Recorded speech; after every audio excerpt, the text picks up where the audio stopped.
Bom, meu nome é Vilma.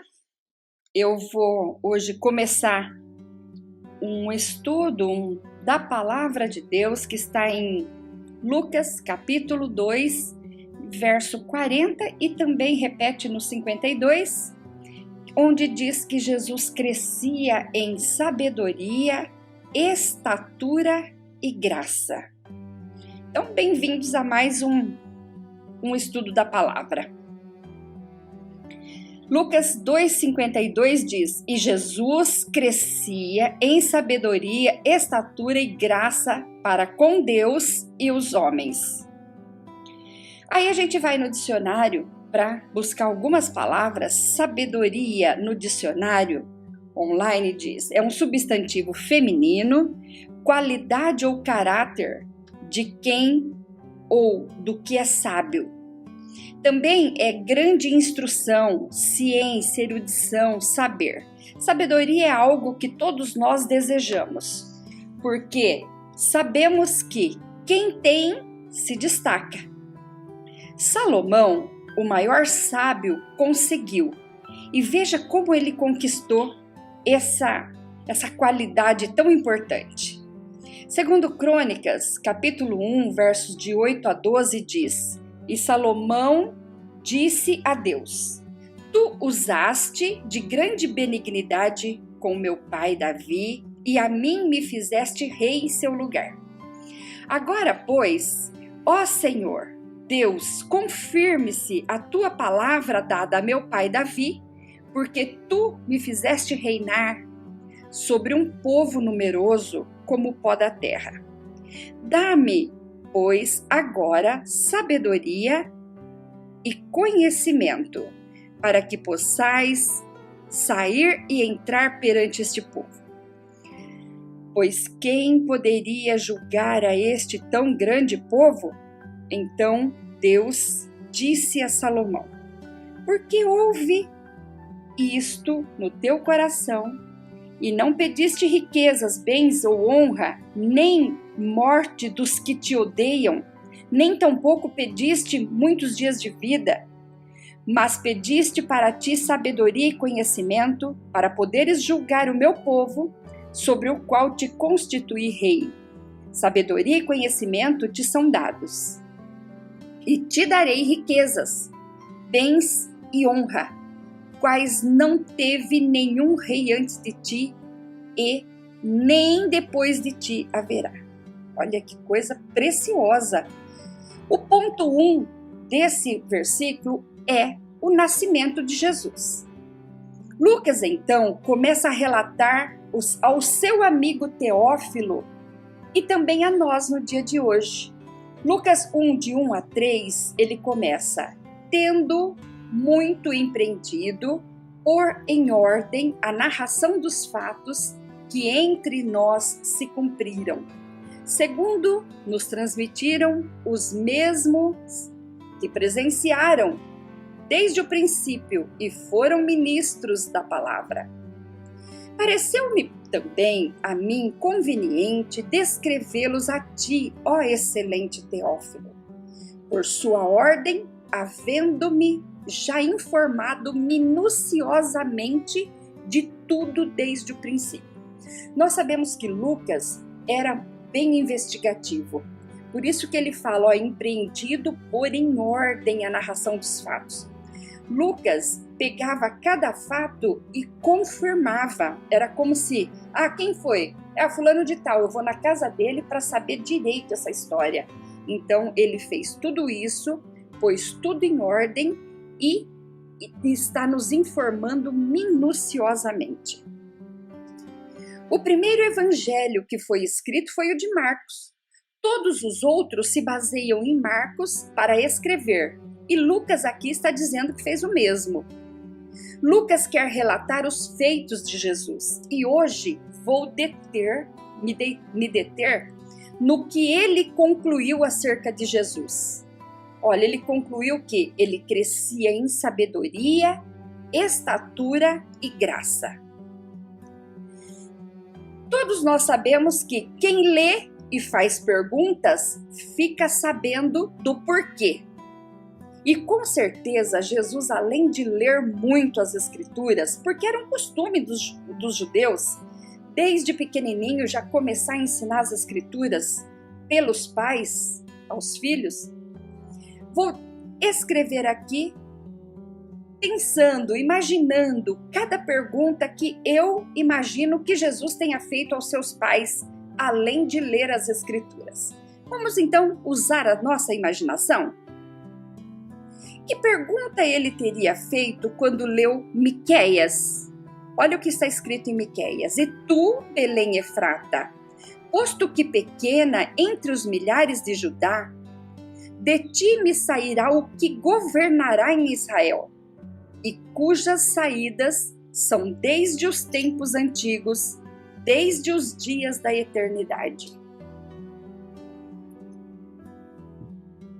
Eu creio que ele perguntou: Pai, por que vocês, sendo de Nazaré, eu nasci em Belém? Aí o pai vai explicar para ele sobre o decreto de César Augusto que está nos versículos seguintes, de 1 a 3. E aconteceu naqueles dias que saiu um decreto da parte de César Augusto para que todo mundo se alistasse.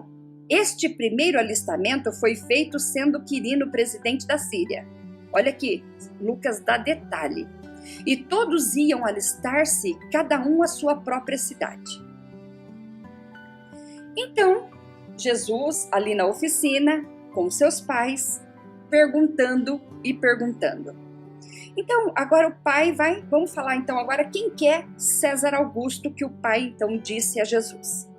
Antes de César Augusto, quem imperava na região da Galileia era Júlio César, que era muito apegado ao seu sobrinho. Antes de ser assassinado, Júlio César deixou um testamento nomeando seu sobrinho Caio Otávio para ser o próximo que governaria em seu lugar naquela região. Quando Caio Otávio ficou sabendo disso, mudou seu nome para Caio César Augusto e ficou muito conhecido como sendo César Augusto. José e Maria então contavam como tudo aconteceu enquanto trabalhavam na marcenaria. Lucas 2, de 4 a 5 diz: E subiu também José da Galileia, da cidade de Nazaré, à Judeia, a cidade de Davi, chamada Belém, porque era a casa da família Davi. Olha aqui, Lucas dá esses detalhes, a fim de alistar-se com Maria, sua esposa, que estava grávida. Aqui, Jesus vê que cumpriu o que estava escrito em Miqueias, que de Belém nasceria aquele que governaria. E daí, José então vai contar como eles foram de Nazaré até Belém. Então, cortando o deserto da Judéia, sem estrada, sem GPS, sem conforto, aproximadamente 145 quilômetros percorridos que se tornam muito pesado. Sem nenhum conforto, fica muito pesado. Então, 145 quilômetros é como andar 1.500 quilômetros, né? Sem conforto, sem GPS, num calor escaldante. Podia ser um pouco mais curto se passassem por dentro de Samaria. Mas todos nós sabemos que os judeus não se davam com os samaritanos. Então aí vão deserto afora. Aqui está a fonte que eu peguei essa informação e vão cortando. Olha, então aqui está Nazaré e eles têm que vir toda essa parte aqui, ó, e chegar aqui em Belém. Então, um trajeto de 145 quilômetros aproximadamente. Nesse trajeto, eles param em Caná da Galileia, ali para comer, beber um pouco de água, comer alguns grãos e se refazer um pouquinho as forças. E depois sobem em direção a Jerusalém. Depois seguimos, olha, então José, é como se José estivesse falando: filho, depois seguimos estrada fora, junto às margens do Rio Jordão, subindo em direção a Jerusalém, num trajeto difícil. Chegamos nas proximidades de Jericó, um lugar de muitos desafios, até chegar em Belém. Todos nós sabemos que nessa estrada de Jericó, para chegar em Jerusalém, foi aonde aconteceu um caso de acidente que Jesus conta mais tarde, do bom samaritano. Então era uma região de muito perigo. E eles ainda não sabiam que estavam de frente com o palácio de Herodes. Sem saber, passamos em frente ao palácio de Herodes. Sim, aquele Herodes que nos fez correr para o Egito a fim de não matar o nosso filho juntamente com os demais. E Jesus ficava sabendo de tudo. Chegaram em Belém. Em Belém, cidade de Davi, como diz Lucas, não houve quem desse uma cama quentinha para você e sua mãe, meu filho. E olha que José mostra para ele que bateu em todas as portas, mas não conseguiu um lugar quentinho para sua esposa. Lucas 2, de 6 a 7, mostra que, mesmo sem ter uma cama quentinha, Jesus nasceu. E aconteceu que, estando eles ali, se cumpriram os dias que ela havia de dar luz. E deu à luz a seu filho primogênito e envolveu em panos e o deitou numa manjedoura, porque não havia lugar para eles na estalagem. Então, estão aqui, a criança nasceu. Eu fico imaginando que sorte que aqueles animais tiveram de poder aquecer aquele recém-nascido. E Jesus, então, continua pesquisando as coisas, conversando, lendo as Escrituras, aprendendo as Escrituras. Jesus também ficou sabendo que a virgem da qual o profeta Isaías falou era sua mãe. Quando ele leu Isaías 7,14, que está escrito: portanto, o mesmo Senhor vos dará um sinal. Eis que a virgem conceberá e dará à luz a um filho, e chamará o seu nome Emanuel, que significa, que traduzido é Deus conosco. Aqui ele já começa a saber por que veio. O segundo ponto aqui então é em Belém, porque já chegamos em Belém. A cidade de Belém era o centro das evocações históricas. E Jesus fica sabendo disso. Olha que o rei Davi nasceu em Belém. Isso já é um fato histórico. E Jesus ficou sabendo que a cidade do rei Davi ficou em festa. Era uma grande alegria no céu. Adonai enviou anjos aos milhares para proclamarem o evento glorioso do seu nascimento.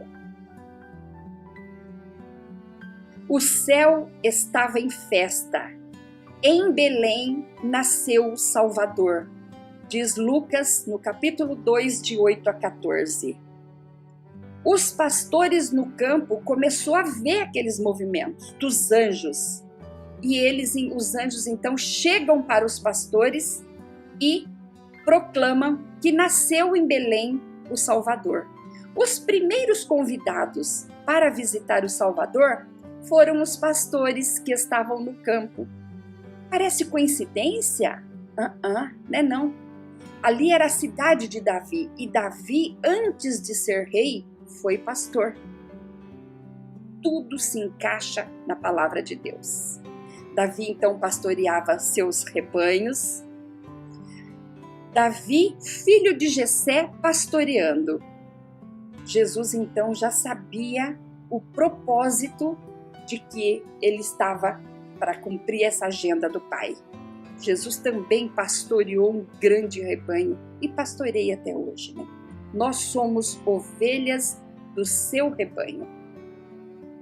E Jesus, em sua sabedoria, cada vez mais entendia o plano de Adonai, seu pai. Ele ficou sabendo também que ali, pouco perto dali, estava a caverna de Adulão.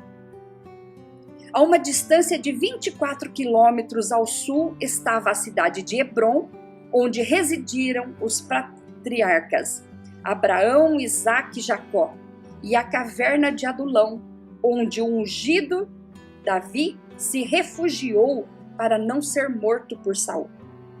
Davi então veio para essa caverna a fim de se esconder de Saul. E ali foi muito engraçado que ele estava ali e o Senhor começa a enviar pessoas para lá.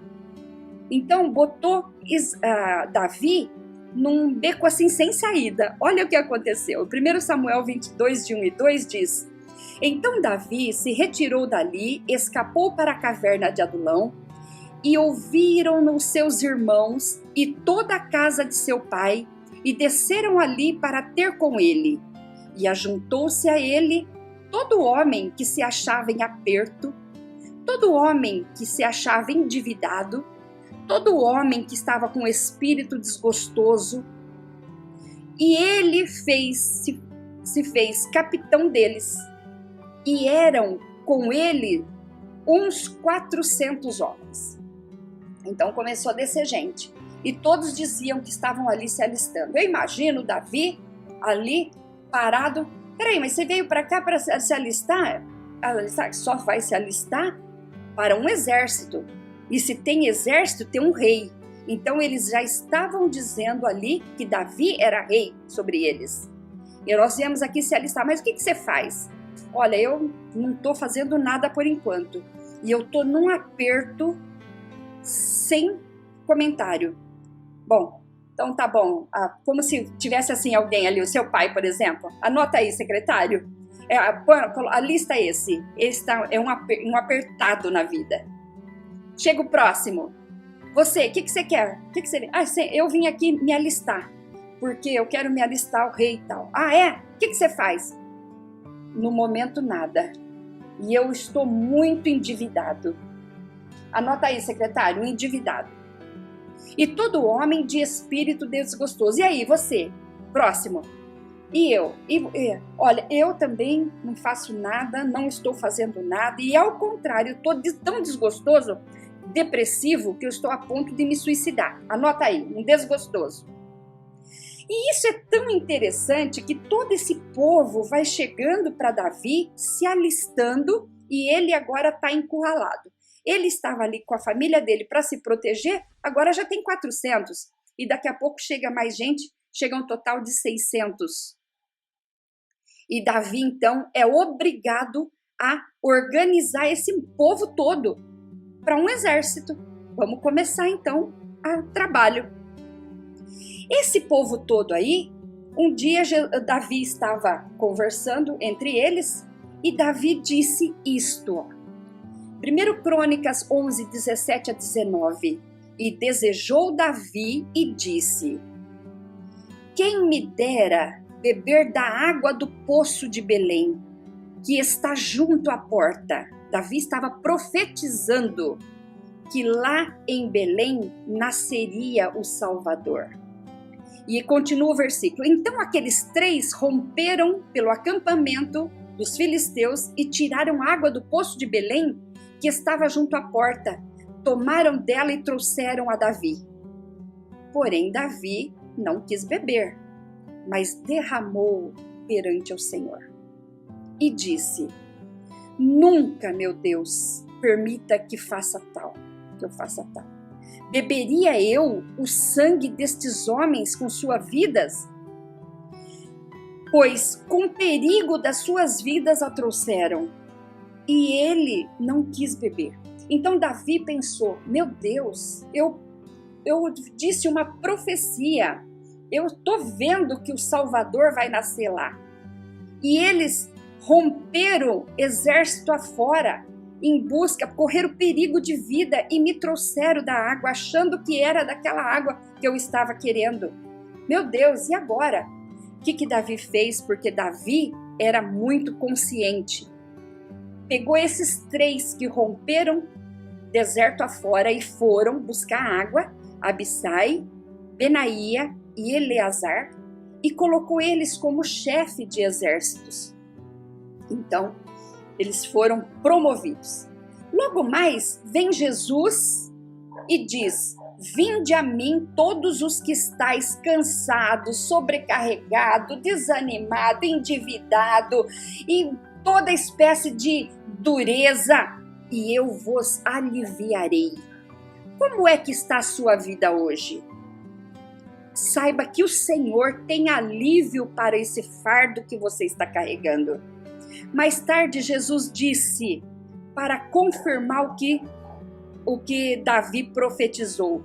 E no último dia, o grande dia da festa, Jesus pôs-se em pé e clamou, dizendo: se alguém tem sede, venha a mim e beba. João 7,37. Então, tudo se confirma e o Senhor Jesus, confirmando tudo isso e usando depois das suas pregações, cada contexto desse que ele aprendeu. E Jesus, conferindo os fatos, se enchia de sabedoria e, por conseguinte, cada vez mais sabia o que lhe estava proposto por Adonai, seu pai. Ali também foi o lugar de domicílio de Ruth, bisavó de Jesus. 16 quilômetros a noroeste de Belém estava a cidade de Gibeão. Quem não conhece a cidade de Gibeão? Ali, cidade de Gibeão foi o palco de onde Josué, lutando, guerreando, já estava chegando noite, a guerra não acabava e Josué orou e o sol se deteve. Então, Jesus também ficou sabendo disso. Mais um evento que estava próximo de Belém, a 9 quilômetros ao lado oeste, estava Socó, local onde Davi derrotou Golias. 10 quilômetros em direção ao norte estava Jerusalém, lugar que Abraão chegou para entregar o dízimo a Melquisedeque, e também sede do trono do rei Davi e cenário do ministério dos profetas Isaías e Jeremias, profetas que mostravam ao povo o quanto Deus se esforçava para revelar a sua bondade. Terceiro ponto é a circuncisão e apresentação de Jesus no templo. Note que José está com 2 pombinhos ali na gaiola. Isso eles fizeram para se cumprir o que estava determinado na lei. Em Lucas 2, 21 a 24 diz que eles fizeram isso porque estavam cumprindo o que estava em Levíticos 12, de 6 a 8, e também levaram a oferta, está em Êxodo capítulo 13. E a oferta de 2 pombinhos é oferta de pobre. Porque já sabia, e Paulo mais tarde disse, olha, porque já sabeis a graça de nosso Senhor Jesus Cristo, que sendo rico, por amor de nós, se fez pobre, para que pela sua pobreza enriquecesseis. Então, quem é Jesus? Esse pobre que tem somente 2 pombinhos para oferecer no templo e ser apresentado? Jamais. Ele é o dono do ouro, da prata, é ele que dá providência diária para suas ovelhas. E aí chegaram e entregaram o menino para Simeão. Simeão é um velho que estava ali no templo e ele já tinha tido uma profecia que disse: você não vai morrer enquanto você não ver o Salvador. A profetisa Ana estava junto para ver se cumpria essa profecia na vida de Simeão. Agora, e ele ora dessa forma: agora, Senhor, despede em paz este teu servo, segundo a tua palavra, pois já os meus olhos viram a tua salvação, a qual tu preparaste perante a face de todos os povos, luz para iluminar as nações e para a glória de teu povo Israel. E José e Maria se maravilharam das coisas que ouviram dele. Imediatamente a profetisa Ana confirmou a profecia e saiu espalhando para todos aqueles que também esperavam a redenção. Os anos foram passando, todos os anos eles iam para Jerusalém 3 vezes por ano. Era a festa de Pentecostes, Tabernáculo e a festa de Pentecostes, Tabernáculo e Páscoa.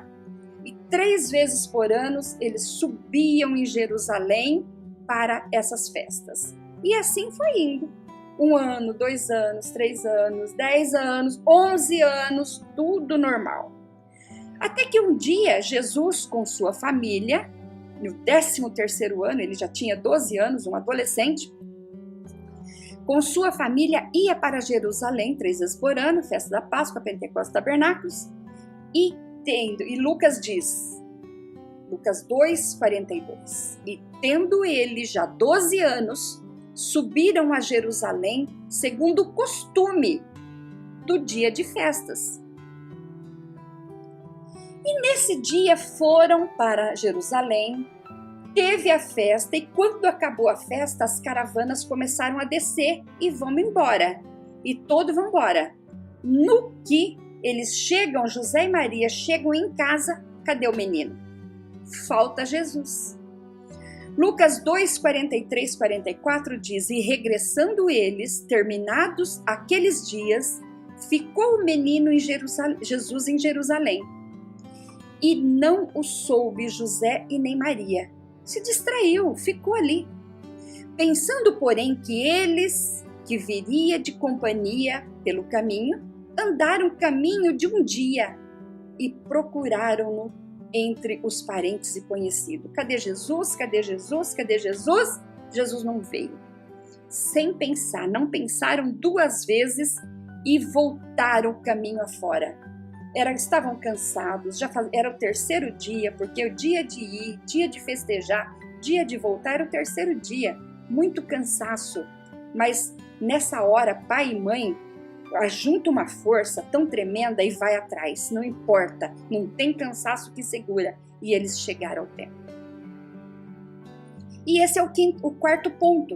Jesus estava entre os doutores debatendo os assuntos da lei. Nem imaginou que tinha acabado, né? Nem estava pensando em mais nada. E Maria chega para Jesus, filho, a gente estava te procuramos por toda parte.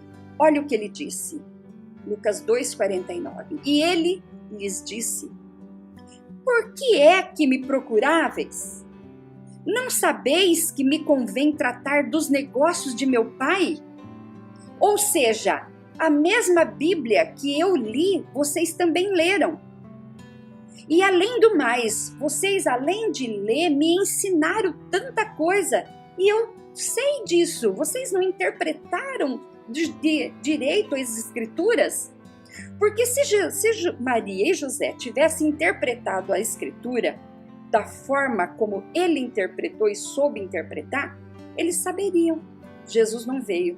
Começou o tempo dele, então, fazer o que tinha que fazer, o serviço do Pai. Então, Maria se calou.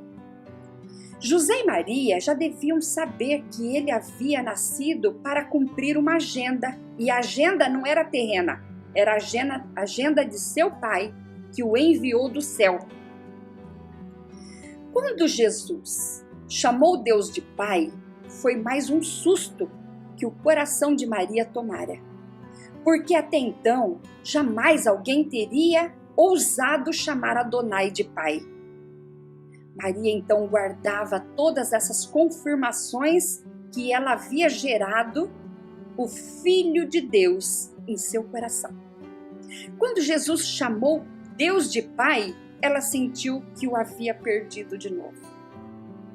Mas ele obedece José e obedece Maria e retorna para casa ao lado de seus pais. Mas sua mãe sente que o coração de seu filho ainda estava com o pai.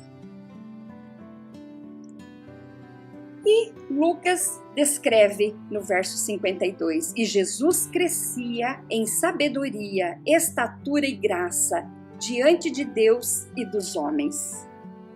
Resumindo, crescer em sabedoria é crescer aplicando o conhecimento das Escrituras na vida diária. Jesus é o nosso destino, é o nosso alvo. é o nosso padrão. Quais as duas áreas que precisamos crescer em sabedoria? Nós precisamos crescer em sabedoria na área do conhecimento escolar, estudando todos os livros, como Paulo diz, lê de tudo, vai retendo o que é bom, e também no conhecimento e entendimento das Escrituras. Sabedoria secular e sabedoria espiritual, qual das duas durará eternamente? Claro que vai ser a sabedoria espiritual. Então, sabendo disso, por que não estudar mais a Bíblia? Todos os dias para nos situarmos e em nossos direitos e deveres para com Deus? Então, eu tenho que estudar todos os dias para aprender e saber quais são os meus direitos, quais são os meus deveres para com Deus, porque está tudo escrito. E nós estamos numa viagem, estamos indo, e ela é a bula que nos rege, que vai nos dirigindo, a bula que a gente tem que ler, que é remédio para a nossa alma, a bússola que a gente tem que olhar para seguir na trajetória certa. E eu termino por aqui mais esse estudo. Te espero na próxima aula.